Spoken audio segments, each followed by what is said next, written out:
Carla, seja sempre muito bem-vinda, é sempre um prazer recebê-la aqui na BMC News. Bom dia.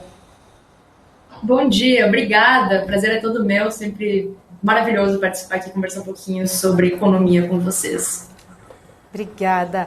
Carla, principal ponto, né, que a gente tem falado muito aqui no nosso cenário doméstico é sobre a PEC da transição. Ainda não se sabe ao certo, né, o valor aí que vai ficar definido, tem aí esse impasse ainda em relação ao texto, o valor fora do teto, nem por quanto tempo isso também, né, será esse waiver. Eu queria entender um pouquinho mais a sua visão sobre isso, porque hoje a gente tem a notícia que pode ser até em torno de 100 bilhões aí por ano. Tem várias informações, né? O Lula, inclusive, está em Brasília para, né, articular e definir toda essa questão. Queria entender como que você avalia essa questão toda do risco fiscal, se o mercado deve acalmar um pouco, esse valor ser menor do que o apresentado anteriormente, que chegava a 175 bilhões, agora essa redução, isso pode, de certa forma, trazer um alívio aí para o mercado? Eu acho difícil que isso aconteça no curto prazo. Além do montante, né, dessa PEC, existem outros fatores que têm trazido preocupação. Um deles gira, inclusive, em torno do nome que será do novo ministro da Economia, da Fazenda, enfim. E uma das coisas que tem implicado em dificuldades para a tramitação, para as negociações acerca dessa PEC, é justamente não ter uma pessoa à frente do ministério, né? Então, eles estão discutindo gastos fiscais, gastos públicos, sem uma pessoa responsável para recorrer, para cobrar, o que dificulta um pouco tudo isso e aumenta o nível de incerteza, por consequência, e estressa os mercados, principalmente o mercado de juros, né? Então, é mais ou menos essa a situação atual.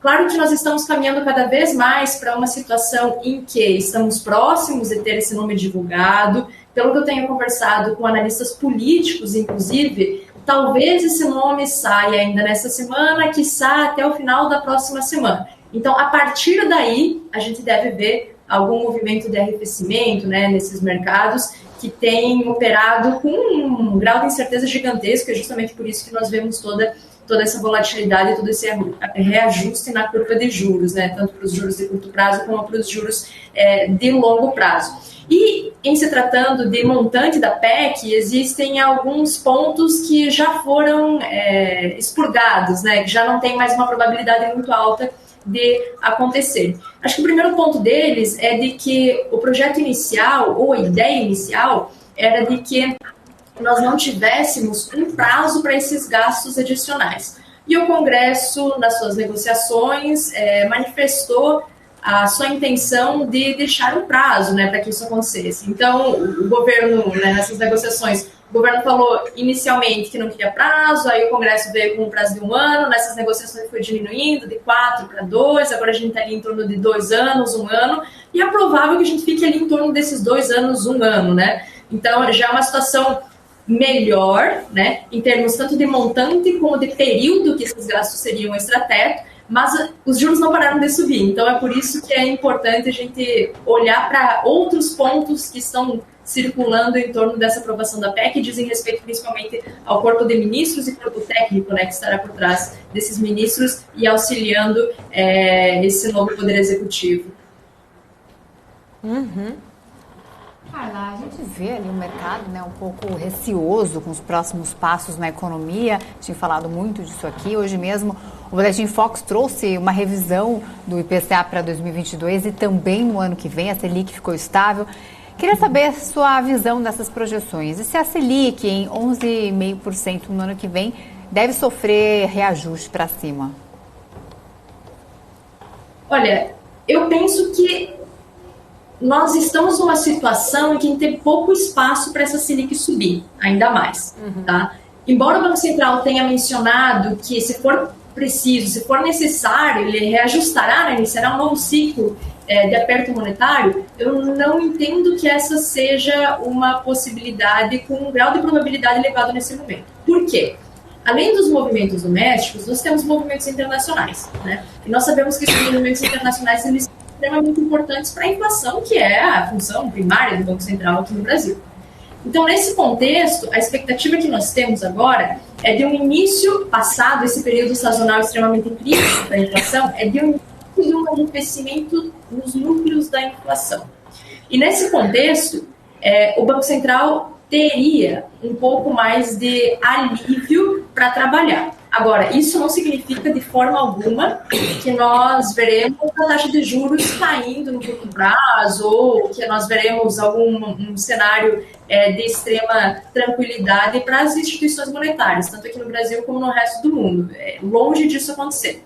Então, nós esperamos que, mesmo que o Banco Central não inicie um novo ciclo de aperto monetário, o início dessa queda de juros tende a ser retardado por um período muito longo, ele deve ser muito tardio. Inclusive, nós consideramos a possibilidade aqui, embora ela seja remota, né, ela não seja tão elevada, de sequer haver uma queda na taxa de juros no ano de 2023. Então, nós trabalhamos com essa possibilidade, ela é uma possibilidade que tem aí uns 20% de probabilidade, de acordo com as análises que nós fazemos aqui no CM Capital, mas é uma probabilidade e ela tem ganhado cada vez mais espaço. Tá? Não à toa a gente viu, inclusive, no período de um mês, né, o reajuste da taxa de juros para o próximo ano, ele passou de 11,25 para 11,50. Se nós considerarmos a mediana dos reajustes que foram feitos nos últimos 5 dias e trazidos pelo relatório Focus, essa expectativa já está em 11,75. Então, houve mais um reajuste ali das últimas casas, né? E essa segmentação, ela faz, de certa forma, a gestação do que o mercado está olhando. Então, é possível, sim, que nos próximos focos nós vejamos ainda reajustes altistas nessa Selic, nessa expectativa para a Selic, e também nessa expectativa para a inflação. E sempre com as incertezas também vem os debates sobre cenários mais agudos, né? Já se fala também num ambiente que o Brasil possa entrar ali numa dominância fiscal. Queria saber se você acredita num cenário desses e se a gente chegar lá realmente, quais os mecanismos de proteção para o investidor? Investimento atrelado à inflação, Selic, dólar ou outras possibilidades? Eu estava acompanhando o debate que vocês estavam fazendo aqui anteriormente e, embora nós usemos termos um pouco distintos, eu concordo em gênero, número e grau com o que o meu colega trouxe aqui. Nesses casos, é sempre melhor nós recorrermos a investimentos pós-fixados. Isso porque o tipo de investimento, por característica pós-fixado, ele tem uma característica que traz o imponderável. Então, tudo aquilo que nós estudamos, projetamos e consideramos nas nossas projeções, por vezes pode ser, e costuma ser, inclusive, em prazos mais longos, né, atropelado pelos eventos econômicos propriamente ditos. Em que momento nós imaginaríamos que petróleo seria negociado a preço negativo, né? Em que momento nós imaginaríamos que nós entregaríamos aqui no Brasil uma inflação abaixo do limite inferior, como aconteceu em 2017, embora tenha sido por 0,03 pontos percentuais apenas. Em que momento nós imaginaríamos que a inflação explodiria da forma como explodiu, que provocaria, né, esse reajuste na taxa de juros internacionais, com os Estados Unidos encabeçando esse processo? São cenários que eles não fazem parte do core, né, da maior probabilidade que os economistas atribuem, mas que por vezes nós somos atropelados por esses eventos externos, esses eventos que são exógenos, né, na linguagem econômica, e aí o tipo de investimento, que é o tipo de investimento pós-fixado, ele contempla, ele abarca essa característica do imponderável e aí protege melhor o investidor. Marcos Taravalli. Carla, bom dia, tudo bom? Bom dia, tudo bem? Cara, acho que só para... vamos voltar um pouquinho do tema que é o tema do final da semana passada e acho que dessa semana, que é a expectativa em relação à PEC, né? A gente tem outras possibilidades e em relação também aos ministros, enfim, tem muito assunto, mas acho que esse tem sido o principal assunto que tem movimentado a curva de juros, né? E entender justamente isso, assim, você como economista, você consegue medir o que está sendo precificado hoje? Será que está sendo precificado o pior cenário, ou caso realmente seja aprovado um cenário de uma PEC, né, enfim, mais forte, mais radical, ainda a gente pode ter estresse adicional nas curvas de juros, enfim, entender hoje o que está sendo precificado, ou o inverso, né, o que a gente poderia ter de copo meio cheio? Tivemos algumas propostas, ou possibilidade de propostas, né, o que poderia ser trazer um pouco, né, ao longo dessa semana, ao longo daqui até o final do ano, essa curva talvez um pouquinho mais para baixo, né? Então é aquela pergunta de alguns bilhões de reais, mas para entender o que realmente está sendo colocado dentro da precificação dos títulos nesse momento, né, das curvas nesse momento. Legal. É sempre bom a gente lembrar que quando a gente fala de curvas, a gente tem um vetor, obviamente, gerado no mercado doméstico, mas a gente tem um vetor internacional também. E nesse contexto, eu entendo que, no curtíssimo prazo, o mercado passou por todo esse nível de estresse por conta da PEC e das ventilações de nomes que ficariam à frente do Ministério da Economia. Perfeito. O fato é, em termos de PEC, acredito que os ventos piores já ficaram para trás. A gente já saiu, né, mais dessa característica, que seria uma PEC de cerca de 200 bi, e caminhou para algo mais próximo de 100 bi ou menos de 200 bi, né, que esse foi o medo inicial.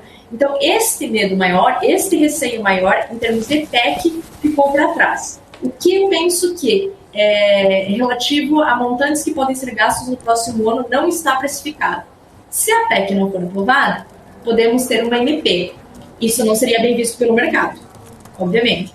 Então, se nós não tivéssemos esse desenho da PEC, se não acontecer essa tramitação, que nós temos um prazo muito curto para isso acontecer, né? E o novo governo recorrer a uma MP, aí a gente pode ter um estresse adicional. Então, em termos de PEC, propriamente dita, o pior, na minha interpretação, já ficou para trás.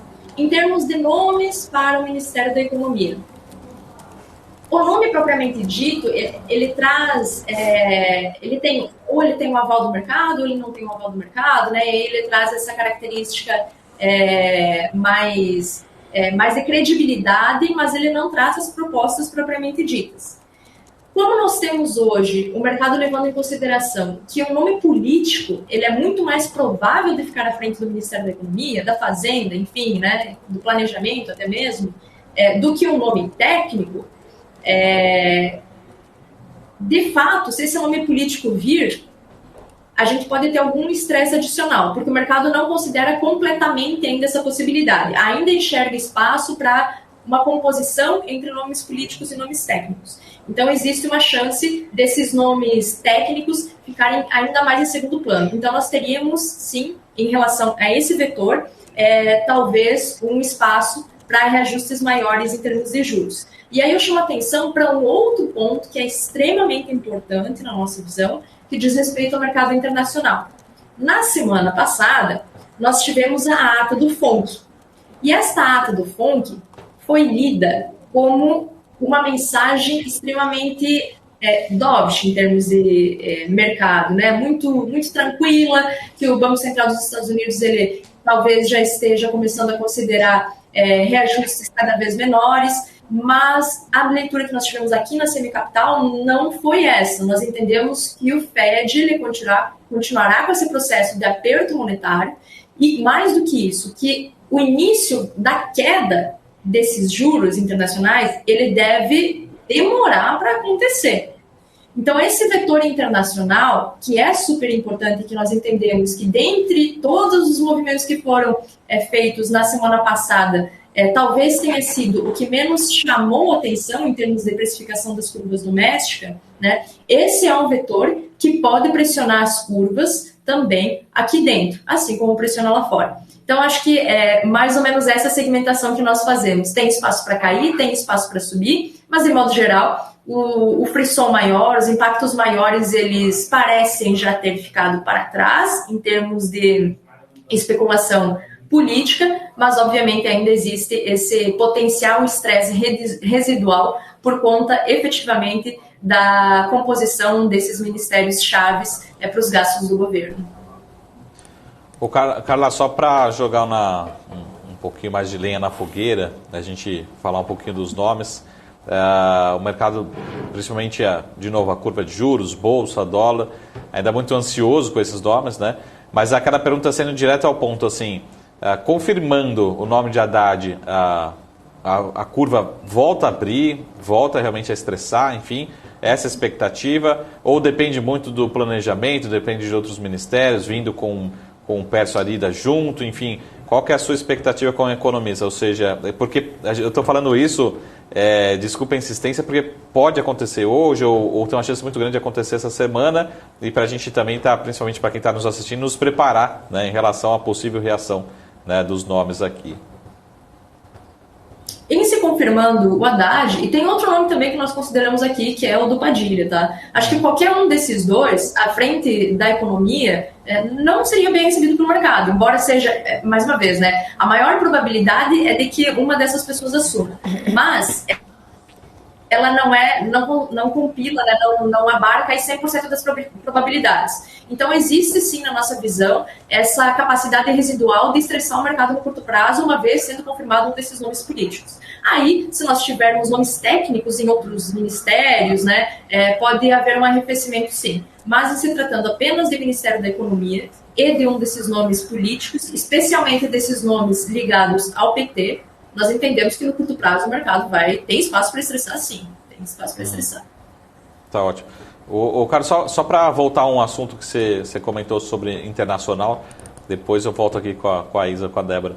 Mas só para falar rapidinho, a gente tem também, ao longo dessa semana, a gente tem o famoso payroll na sexta-feira, e como você falou, a gente teve a ata, que não pega esse payroll que vai sair na sexta-feira, né? Mas o que a gente deve esperar, qual que é a possível reação, já como você falou, a ata veio com um tom talvez um pouquinho mais brando, a bolsa desde a mínima ali lá fora, né, já tem subido mais de 10% aí nesses últimos dias, enfim, qual que é a leitura que a gente espera dessa comunicação agora, o que a gente pode ler nessa sexta-feira com os dados de emprego nos Estados Unidos? Olha, o payroll eu diria que é o indicador mais importante até mesmo do que a inflação hoje, porque a leitura do Fed é a seguinte: para arrefecer a inflação, a gente precisa gerar um número de desemprego maior, uma taxa de desemprego maior. Então, mesmo que essa inflação, no curto prazo, por conta de choques que sabidamente serão revertidos, né, mas que não tem uma relação muito estreita com o nível de atividade propriamente dito, traga essa inflação para baixo, isso não é tão relevante para o Fed. O que é relevante para o Fed precisamos desaquecer o mercado de trabalho, precisamos alcançar uma taxa de desemprego maior, porque é essa taxa de desemprego extremamente baixa que está gerando essa inflação mais elevada.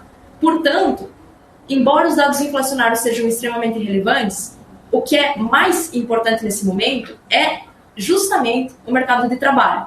Então, se esses dados, a partir do payroll, mostrarem uma taxa de desemprego um pouco mais elevada, né, uma criação mais lenta no número de empregos ou até mesmo uma destruição nos postos de trabalho, o mercado tende a reagir muito bem.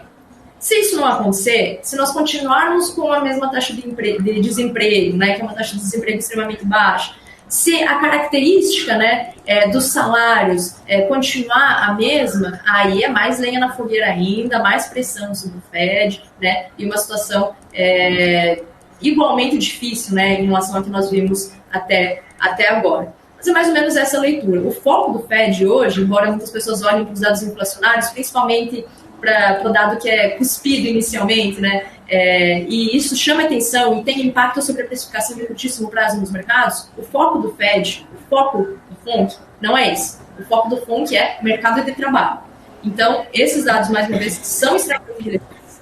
E a indicação que eles dão para a instituição é mais importante ainda para a gente identificar o que acontece aí sim no médio e no longo prazo, né, que é o que os macroeconomistas conseguem avaliar para a condução dessa política monetária. Tá certo, eu quero agradecer a sua participação, Carla Genta, mais uma vez aqui com a gente. Obrigada por todas as explicações. Bom dia, bom jogo aí, se você for assistir. Com certeza vou assistir. Obrigada, pessoal. Até a próxima. Obrigado, tchau. Bom dia. Até mais, valeu.